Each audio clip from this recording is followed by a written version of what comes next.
tahu apa itu bimbingan kelompok? Belum, Bu. Ibu jelaskan sedikit ya. Jadi bimbingan kelompok itu adalah kegiatan yang dilakukan secara bersama seperti yang kita lakukan saat ini, di mana Ibu sebagai pemimpin kelompok dan Anda semua sebagai anggota kelompok, dengan tujuan supaya kita bisa saling belajar, bisa saling berbagi pendapat, dan bisa membantu satu sama lain dalam hal positif. Tujuan dari bimbingan kelompok ini yaitu supaya Anda semua bisa berkembang lebih baik dan bisa berani untuk mengungkapkan pendapat Anda secara sopan dan saling menghargai. Nah, untuk cara pelaksanaannya itu nanti Ibu akan pandu. Jadi ada beberapa tahap. Yang pertama itu ada tahap perkenalan, ada tahap kegiatan inti, dan ada tahap pengakhiran. Jadi proses ini akan berlangsung secara tertib dan menyenangkan. Nah, di kegiatan bimbingan kelompok ini juga ada asas bimbingan kelompok. Yang pertama yaitu asas kerahasiaan, artinya apa yang kita bicarakan saat ini tidak boleh disebarkan di luar sana. Dan apapun yang Anda ceritakan, Ibu akan jaga kerahasiaannya. Lalu itu ada asas keterbukaan, artinya Anda terbuka, boleh jujur untuk mengumumkan pendapat Anda. Kemudian asas kesukarelaan, artinya Anda datang ke sini dengan senang hati, sukarela. Apakah Anda datang ke sini dengan kesukarelaan? Iya, Bu. Sekarang supaya kita bisa lebih akrab, alangkah baiknya kalau kita perkenalan ya. Iya, Bu. Dimulai dari Ibu, perkenalkan nama Ibu Yulisara, bisa dipanggil Ibu Yuli. Baik, silakan Anda perkenalkan satu-satu ya. Dimulai dari sini. Perkenalkan, nama saya Siva. Baik, Siva. Perkenalkan, nama saya Indra. Ya, Perkenalkan, nama saya Hilba. baik, Siva. Nama saya Iqbal. Perkenalkan, nama saya Rana. Perkenalkan, nama saya Napa.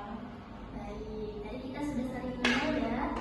Iya. Nah, sekarang sebelum kita masuk ke kegiatan inti, apakah Anda sudah memahami apa itu bimbingan kelompok, tujuan bimbingan kelompok, asas-asas bimbingan kelompok? Apakah Anda sudah memahami? Baik, biar kita lebih rileks dan tidak tegang, kita SJing dulu ya. Ya, Bu. Teman terus berdiri. Teman dulu ya. Ya, Bu. Buka tutup, bertepuk tangan. Buka tutup, tepuk tangan lagi. Gulung-gulung, Digulung-gulung, lalu tersenyum. digulung-gulung, digulung-gulung, lalu tertawa. Haha. Lagi, Bu, lagi. Ya, Bu. Ya, Bu. Satu, dua, tiga. Buka tutup, bertepuk tangan. Buka tutup, tepuk tangan lagi. Digulung-gulung, digulung-gulung, lalu tersenyum. Hihi. Digulung-gulung, digulung-gulung, lalu tertawa. Haha. Seru Bu ini, masuk. Baik, sudah lebih rileks ya. Ya, Bu. Sekarang kita masuk ke kegiatan inti. Apakah Anda sudah siap untuk masuk ke kegiatan inti? Ya, Bu. Baik. Topik kita hari ini yaitu kiat mencari teman atau usaha mencari teman. Menurut kalian kenapa sih punya teman itu penting dalam kehidupan sehari-hari? Bu, karena kalau kita sendiri itu Bu kayak merasa bosan gitu, masa ngelakuin ke semua belajar itu sendiri gitu kan. Kalau kita ngobrol, jalan-jalan, kayaknya itu lebih seru kalau sama teman. Jadi lebih seru kalau bareng-bareng teman ya. Iya. Ada lagi? Ayo, Mbak. Menurut Hilda sendiri Bu, kalau punya teman itu penting karena hidup itu harus bersosialisasi. Harus bersosialisasi ya. Ada lagi? Karena Bu, Saya mau ya, Mbak. Karena kalau ada teman itu bisa saling tolong menolong. Saling tolong menolong. saya bercerita Bu. Bercerita. Saya seperti yang Anda katakan tadi, punya teman itu penting ya, karena harus bersosialisasi.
Hilda? Sama seperti yang disampaikan Mas tadi, ya, mau dimengerti, tapi ini juga lebih ke mudah gitu, kayak kita harus ngertiin dia, tiba-tiba dia berubah gitu, kayak kan apalagi kita sesama perempuan kan gitu ya, jadi sulit untuk mengenal orang baru gitu. Betul sekali Anda, jadi kadang kita itu sulit karena dia ini harus dimengerti ya, ada juga yang banyak drama, ya itu sangat mengerti. Ada yang lain mungkin? Menurut Ananda bagaimana? Apa hal yang pertama Ananda lakukan agar lebih mudah untuk berkenalan dengan orang baru? Yang pastinya itu jangan banyak drama, Bu. Kalau ini misalkan untuk diri Ananda sendiri nih, gimana caranya itu Ananda untuk berkenalan dengan orang baru? Nggak tahu. Tapi juga bingung. Kalau itu sendiri caranya itu Bu, biasanya sebelum mengenal lebih jauh lagi, Ibu melihat dia cara dia bersosialisasi dengan teman yang lain Bu gitu. Jadi kita bisa mengerti apa yang karakter teman tersebut itu baik tidak untuk didekati atau tidak. Kalau misalnya baik buruknya orang itu kan tergantung diri kita juga kan Bu. Apa yang kita lakukan itu bisa diterima juga atau tidak sama orang lain. Jadi pada kuncinya itu Bu, sebelum kita melihat orang, apakah diri kita itu sudah benar, cukup benar untuk jadi teman. Betul sekali Ananda. Mungkin ada yang lain? Apakah menurut Ananda kalau kita itu tersenyum, ramah, terus menunjukkan empati, itu orang akan senang dengan kita? Iya. Ya. Jadi sebenarnya banyak sekali cara kita untuk mendapatkan teman, seperti yang Ananda katakan tadi, harus lebih mengerti lagi ya. Terus juga bersosialisasi, ramah dan mudah tersenyum. Terus juga saling menolong. Nah itu ada banyak sekali. Kalian setuju tidak kalau semua hal itu bisa membuat kita menjadi mendapatkan teman yang baik? Nah sekarang kira-kira apa yang bisa merusak pertemanan atau membuat pertemanan itu menjadi renggang? Biasanya itu kalau di pertemanan itu kalau zaman sekarang kan ada yang namanya circle Bu.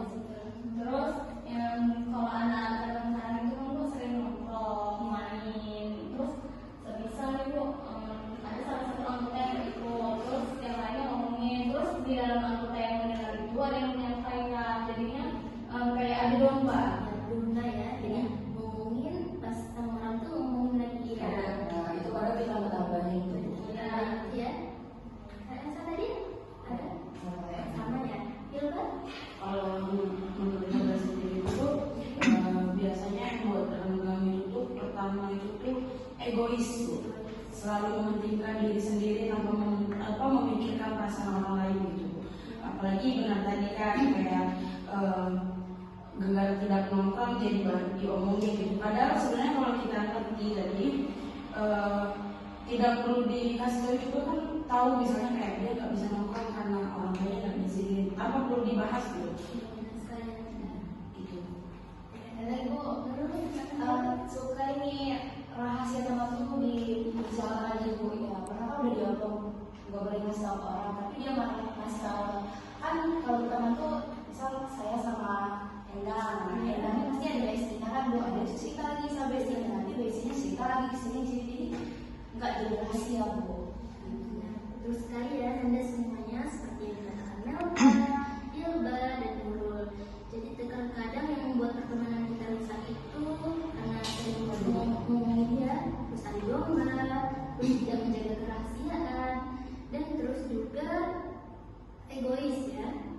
Kayak Anda, itu semua betul Anda. Jadi kita bukan hanya mencari teman saja yang penting, tetapi juga menjaga pertemanan itu penting dengan cara saling menghargai ya, dan saling percaya, dan tidak mengomongin teman kita sendiri Anda.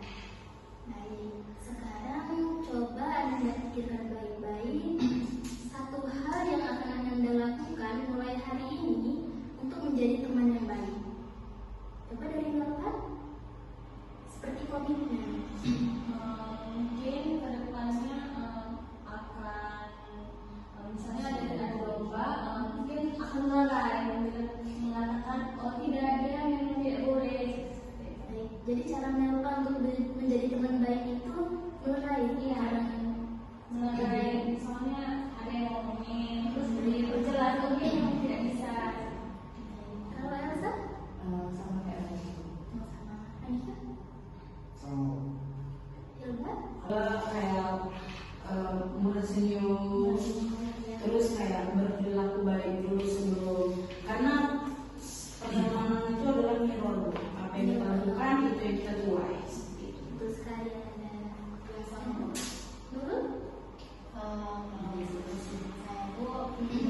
menghormati adanya aja Bu, jangan berlebihan. Jangan berlebihan satu teman ya.